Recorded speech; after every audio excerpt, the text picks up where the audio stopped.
Hao-Ren tidak pernah menyangka akan seperti ini kejadiannya. Ia mengira Zhao Yanzi dan orang tuanya akan langsung mendatangi kantor administrasi. Ia terkejut, sebuah sedan dikirim untuk menjemputnya. Mungkin ini sebuah undangan ke pemakamanku sendiri, atau suatu penculikan yang terselubung. Apapun ini, aku pikir mereka tidak akan menyakitiku. Setelah mempertimbangkan beberapa saat, Hao-Ren melangkah masuk ke dalam mobil. Bum, bum. Pintu mobil ditutup. Ketiga teman sekamarnya menatap sedan mewah itu dengan keheranan. Dari apa yang mereka ketahui tentang Hao-Ren, ia berasal dari latar belakang yang biasa saja. Mereka bertanya-tanya apa yang telah Hao-Ren lakukan hingga dibawa pergi seperti ini. Sedan hitam itu berkendara keluar dari kampus tanpa insiden. Sepanjang perjalanan, Hao-Ren menahan dirinya untuk bertanya pada kedua lelaki yang duduk mengapitnya. Ia percaya ia akan memperoleh jawabannya saat ia sampai ke tujuan. Sementara sedan itu bergerak maju dengan mulusnya, sebuah perasaan tragedi heroik bangkit di dalam dirinya seperti ia tidak akan pernah kembali. Setelah kira-kira setengah jam perjalanan melewati kota lautan utara, mobilnya tiba di pusat kota yang ramai. Sebuah gedung pencakar langit dengan 70 lantai muncul di pandangan Hao-Ren. Di bagian atas bangunan itu, ada sebuah tanda besar dengan dua kata besar di sana Grup Mingri. Terdaftar pada Nasdaq 1 di Amerika Serikat, Grup Mingri adalah salah satu grup bisnis di Cina dan tidak dapat diragukan lagi merupakan sebuah kerajaan bisnis di kota Lautan Timur. Tuan, silahkan turun dari mobil. Saat mobil itu berhenti di gerbang gedung pencakar langit, kedua pria itu keluar dan membukakan pintu mobil untuk Hao-Ren. Melirik ke arah gedung pencakar langit, Hao-Ren merasa sedikit pusing. Setelah keluar dari mobil, ia diantar masuk ke dalam gedung oleh salah satu dari pria itu. Sang resepsionis, yang secantik bintang film, menatap para pria itu dan tersenyum. Ia tidak meminta mereka untuk mendaftar dan membukakan jalur keamanan bagi mereka. Hao-Ren tiba-tiba tersambar gelombang rasa gugup. Pria itu membawa Hao-Ren masuk ke dalam lift sebelum menekan angka 75, lantai teratas dari gedung itu. Lift bergerak ke atas dengan cepat saat Hao-Ren menatap laki-laki yang serius itu diam-diam. Siapa sih tuan dari laki-laki ini? Siapa yang bisa bekerja di tempat seperti ini? Ting! Lift mencapai lantai atas. Pintu lift terbuka dan Hao-Ren disambut dengan karpet-karpet merah terang, sebuah lobi emas dan lampu gantung yang megah. Lobi itu sama mewahnya dengan hotel bintang 5. Laki-laki tersebut masih diam saat ia memimpin Hao-Ren keluar dari lift dan mengantar dia ke depan. Dia berdiri di depan sebuah ruangan kantor dengan sebuah tanda yang bertuliskan, Kantor Presiden. Mengetuk pintu, ia mengeraskan suaranya, "Tuan, ini dia." Bawa dia masuk, sebuah suara yang bermartabat tetapi lelah datang dari ruangan. Laki-laki itu membuka pintu dan mengantar Hao-Ren masuk ke dalam ruangan itu. Sebuah ruangan kantor yang luar biasa dengan luas paling sedikit 200 meter persegi masuk dalam pandangan mata Hao-Ren. Seorang pria dengan potongan rambut yang sangat pendek dan wajah persegi mengunci tatapan matanya yang tajam pada Hao-Ren. Juga, ia didampingi 4 orang laki-laki bertampang serius yang semuanya memakai setelan hitam. Apakah benda itu ada pada dirinya? Ia bertanya pada laki-laki yang telah mengantar Hao-Ren masuk. Ya, aku dapat merasakannya, jawab laki-laki itu dengan hati-hati. Zi memberitahukan semuanya kepadaku. Aku tidak akan menimbulkan masalah apapun bagimu jika kamu menyerahkannya sekarang, kata pria yang kelihatannya sang presiden menatap Hauren. Aku tidak memilikinya, kata Hauren, menggemeretakkan giginya. Tanpa basa-basi, pria bermuka persegi itu memerintahkan 2 patah kata, geladah dia. Keempat laki-laki itu melompat dan segera mencengkram lengan dan bahu Hauren sementara laki-laki yang membawa Hauren mulai menggeladahnya dengan cara yang sangat profesional. Hauren tahu ia telah jatuh ke dalam sarang singa, tapi ia sangat yakin mereka tidak dapat melakukan apapun terhadapnya saat mereka tidak menemukan apapun padanya. Seperti yang ia perkirakan, laki-laki itu tidak menemukan apapun pada pencarian pertama. Pada saat ia memulai pencarian yang kedua, gerakannya yang lancar menjadi kaku. Dia menegakkan kepalanya dengan terkejut. Tuan. Sudah saya bilang beberapa kali jangan memanggilku Tuan. Panggil aku Bos. Pria berwajah persegi itu marah. Baik, Bos. Laki-laki itu menunjuk ke Hauren. Benda itu, dari Nona Zi ada dalam perutnya.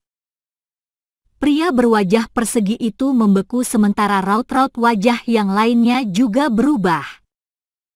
Panggil para tetua. Setelah memikirkan beberapa saat, pria berwajah persegi itu memberi perintah. Baik. 8 dari 9 orang di ruangan itu melangkah keluar dan hanya satu yang tinggal, berdiri di samping pria yang berwajah persegi itu. Jemput Zi dari sekolah. Pria berwajah persegi itu memberitahu laki-laki di sebelahnya. Baik. Laki-laki itu menerima perintahnya dan keluar dari ruangan dengan cepat. Sekarang hanya tinggal Hauren dan pria berwajah persegi itu yang ada dalam ruangan. Namaku Zhao Guang. Siapa namamu? Tatap pria berwajah persegi itu pada Hauren dan bertanya. Hauren, jawab Hauren. Ah Hauren, orang baik. Masalah ini menjadi pelik, dan kamu harus tinggal lebih lama lagi di sini. Lanjutnya, masih menatap Hauren. Oke, wajah Hauren tidak menunjukkan kebingungan yang ia rasakan. Ia tidak bisa tenang saat ada sesuatu di perutnya, terutama ketika tersebut berhubungan dengan tatonya. Silahkan duduk. Zhao Guang menunjuk kursi-kursi di sebelahnya. Hauren berjalan ke sana dan duduk di sebuah sofa kulit. Melalui kaca ruangan, ia mendapatkan pemandangan menyeluruh kota lautan timur dan bahkan kilasan laut di kejauhan. Mereka tetap diam sementara waktu terus berlalu. Kira-kira setengah jam kemudian, orang-orang mulai bergegas masuk. Mereka semua terlihat bingung dan khawatir. Beberapa saat kemudian didampingi oleh seorang laki-laki, Zhao Yanzi berjalan masuk. Pada saat ia melihat Hauren, ia mendengus dengan penuh penghinaan. Tentu saja, Hauren membalasnya. Zeti, jangan membuat raut wajah seperti itu. Ini semua salahmu.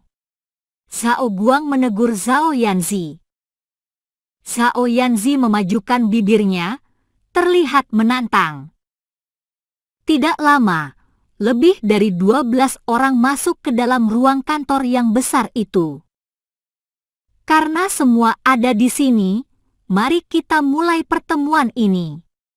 Zi, kau juga masuk, kata Zhao Guang setelah melihat sekeliling dengan raut wajah yang serius. Sebuah pintu tersembunyi terbuka dengan otomatis, dan sebuah ruangan pertemuan kecil yang terhubung dengan ruang kantor tampak. Pada saat orang-orang mulai berjalan ke ruangan pertemuan, Zhao Guang menoleh kepada Hao Ren dan berkata, "Silahkan menunggu di sini sebentar dan menunggu hasil dari pertemuan ini." Hao Ren tidak punya pilihan selain dengan setuju menganggukkan kepalanya. Lagi pula, bukanlah perasaan yang menyenangkan ketika ada benda yang tidak jelas ada di dalam perutmu. Ia berharap orang-orang itu dapat menemukan cara untuk mengeluarkan manik-manik itu keluar tanpa operasi. Sendirian di kantor yang sangat luas dan mewah, ia menatap ke arah kota, merasa seperti ia duduk di atas awan. Dalam ruang pertemuan, Zhao Guang duduk di kepala meja dengan Zhao Yanzi di sebelahnya dan yang lain mengambil duduk di sisi mereka. Beberapa di antara mereka terlihat bingung terhadap situasi ini sedangkan raut wajah yang lain terlihat suram karena mereka sudah mengetahui alasan di balik pertemuan ini. Alasanku memanggil kalian ke pertemuan ini adalah Zi telah menghilangkan intisari batinnya ke seorang manusia fana. Zhao Guang yang pertama berbicara.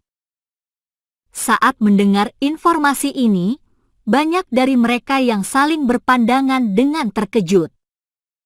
Sabtu kemarin, pertama kalinya Zi menciptakan hujan.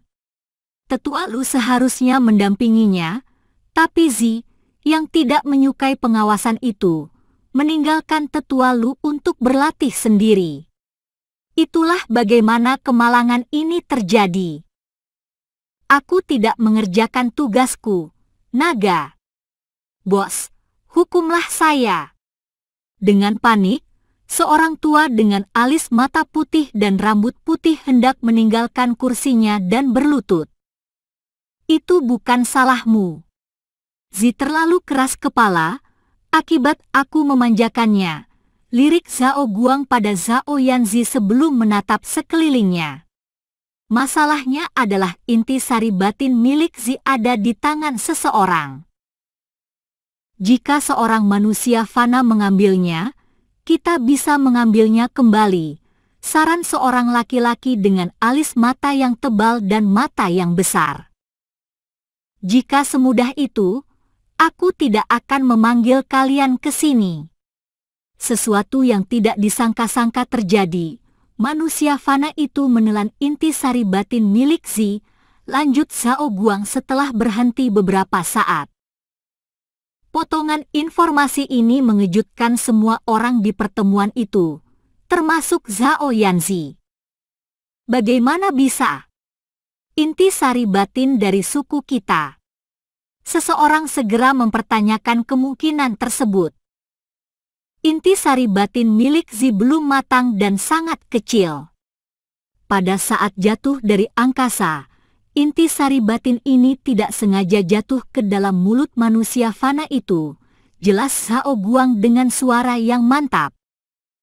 Saling melihat satu dengan yang lain, para tetua saling berbicara dengan suara yang rendah. Seorang manusia yang fana menelan sebuah intisari batin tidak pernah terjadi ratusan tahun yang lalu. Apakah orang ini seorang kultivator satu di dunia fana? Karena manusia fana ini belum meledak semenjak menelan intisari batin tersebut. Hampir tidak ada kultivator yang tersisa setelah kelompok terakhir terbang ke atas dari sini 300 tahun yang lalu. Mungkin masih ada 2 atau 3 orang yang hidup di dunia fana. Faktanya manusia fana itu tidak meledak seharusnya itu karena lemahnya kekuatan intisari batin Nona Zi.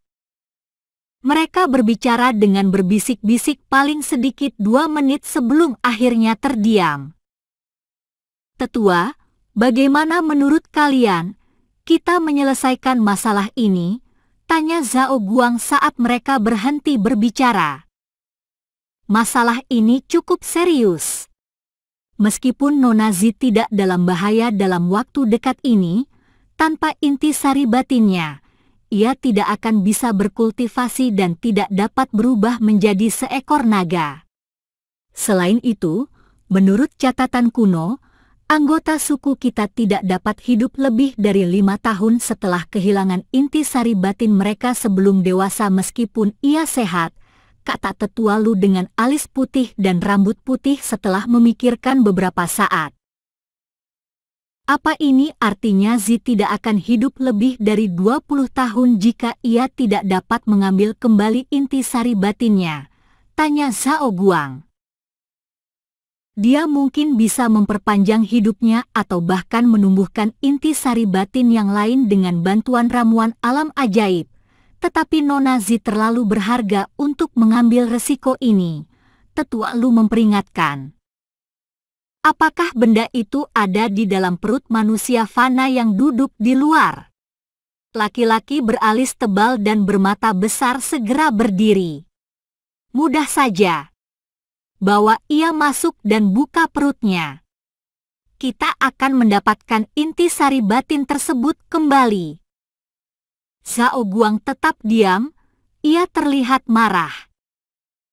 Tetua Zhao, sudah 200 tahun, kau masih saja cepat naik darah, cela wanita yang duduk di sebelah laki-laki itu.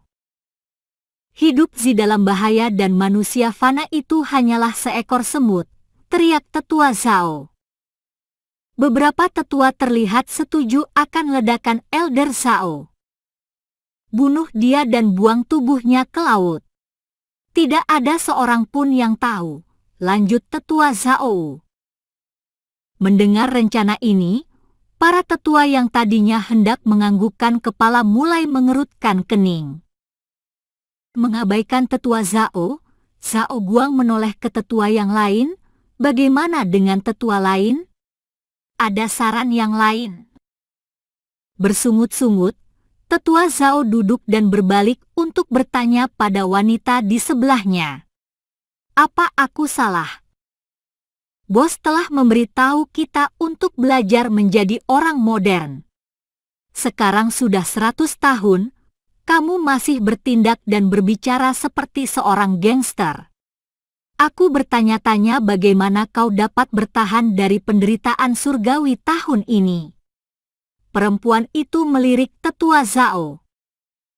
Aku hanya asal bicara dan tidak bertindak. Kamu tahu aku tidak akan membunuhnya. Tetua Zhao tersenyum malu. Diam dan dengarkan tetua yang lain. Wanita itu masih memberinya pandangan tidak setuju. Sementara itu, tetua yang berambut putih lainnya berdiri.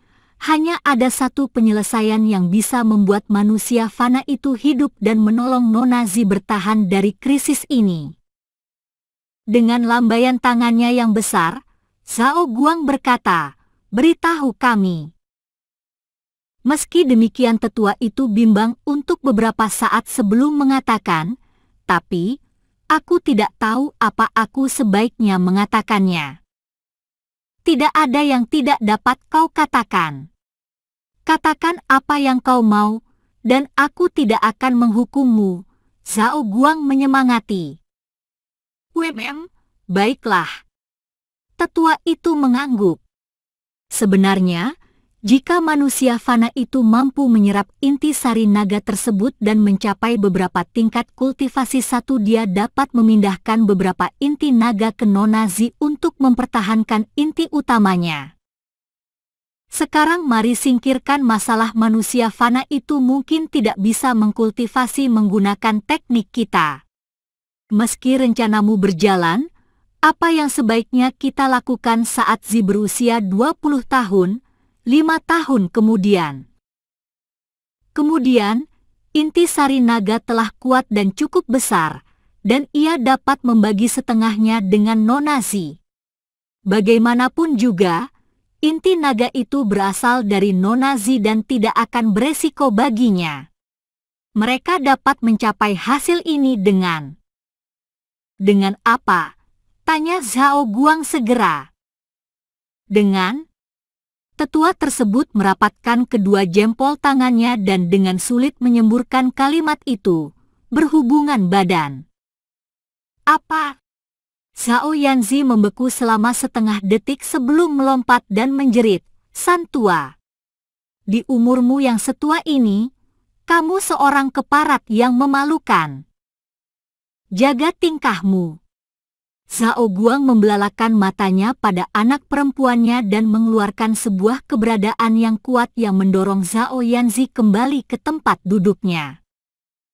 Rencana Tetua San mungkin sebuah solusi yang masuk akal. Tetua Lu dengan alis mata putih dan berambut putih berkata dengan tiba-tiba. Bahkan, walaupun kita melakukan yang disarankan Tetua Zhao dan mengeluarkan intisarinya dengan membuka perut Hauren, tidak akan aman untuk mengembalikan intisari yang telah tercemar ke dalam tubuh Nona Zi. Aku telah membaca tentang solusi yang tadi disebutkan Tetua Zun di sebuah buku kuno. Ini seperti mewakilkan inti kultivasi. Masalah dengan kultivasi yang seperti ini adalah memerlukan waktu yang lama dan memerlukan bantuan dari seorang kultivator yang tidak memiliki intisari batin. Ditambah dengan semua batasan, sang kultivator akan mendapatkan sangat sedikit keuntungan, dan itulah mengapa metode ini berangsur-angsur kehilangan peminatnya dan tidak dijalankan lagi. Akan tetapi pada kasus Nona Zi, itu patut dicoba. Tidak. Zhao Yanzi segera berteriak, aku lebih baik mati. Tanpa mempedulikan ledakan anak perempuannya, Zhao Guang melambaikan tangannya dan Zi membeku seperti diikat oleh tali yang tak terlihat karena ia tidak dapat bergerak atau berteriak. Menoleh kepada Tetua Lu, Zhao Guang mengerutkan alisnya. Jika kita mengambil solusi ini, bukankah ini berarti Zi dan manusia fana itu harus? Kita tidak memiliki pilihan. Tetua Lu dengan segan. Setelah memikirkan beberapa saat, Zhao Guang bertanya, bagaimana dengan karakter pria itu? Aku melakukan penyelidikan. Namanya Hauren dan ia berhati baik dan sangat baik kepada neneknya. Walaupun ia tidak terlalu bekerja keras di universitasnya, dia mendapatkan nilai yang lumayan. Ia tidak bodoh atau cabul. Yang lebih penting, ia tidak menikah dan tidak memiliki pacar. Pernikahan antara naga dan manusia jarang dan bukannya tidak pernah terdengar. Setelah ia mendapatkan identitas naga yang baru, hal itu tidak bertentangan dengan hukum kita baginya untuk melakukan kultivasi teknik kita. Zhao Guang berpikir beberapa saat. Mari kita mendengarkannya dan bagaimana tanggapannya akan rencana ini. Jika dia setuju, masalah ini selesai.